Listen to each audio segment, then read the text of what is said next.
ભાગવતની અંદર એક કથા છે, સમંદર મંથન વખતે કાઢવું તું અમૃત પણ નીકળ્યું ઝેર, અને એ ઝેર નીકળ્યું, એ ઝેરને પીવા વાળું કોઈ ન મળ્યું. અને આખરે ભગવાન વિષ્ણુએ દેવતાઓને એક સુઝાવ આપ્યો કે આ કાલકૂટ નામનું ઝેર છે, એ જો એક બુંદ પણ ધરતી ઉપર પડી જાય તો આખી ધરતી રસાતાળની અંદર વહી જશે. એટલા માટે તમે બધા એક કામ કરો, મારી પાસે તમે આવ્યા છો પણ આ ઝેરનું ગ્રહણ હું ન કરી શકું, હું પાન ન કરીશ. બોલે તો કરે કોણ? બોલે તમે શિવ પાસે જાઓ.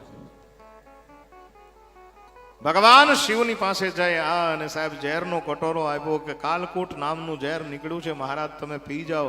આ જગતનો ભોળો દેવ ભગવાન શિવે ઈ આખા ઝેરને પી ગયા. ગળાની નીચે ન ઉતાર્યું, કંઠની અંદર ભગવાને ધારણ કર્યું. તુલસીદાસજી મહારાજ લખે છે કે નામ પ્રભાવ જાન શિવ નીકો, કાલકૂટ ફલ દિન અમીકો. ભગવાન શિવે ઝેર પીધું છતાંય એને અમીનો ઓડકાર આવ્યો. અને કંઠ છે એ નીલા કલરનો, ઝેરનો જે રંગ હતો એવો નીલા કલરનો થઈ ગયો. ભગવાન શિવનું એક નામ પડી ગયું. બડે ભાવ ઓર શ્રદ્ધા કે સાથ બોલીએ નીલકંઠ મહાદેવ કી જય. પણ આ ઝેર પચી ગયું, આ ઝેરને કંઠની અંદર ધારણ કરાઈ ગયું. શા માટે, કઈ રીતે? બોલે ભગવાન શિવે નામ જપ એટલો બધો કર્યો છે એટલા માટે.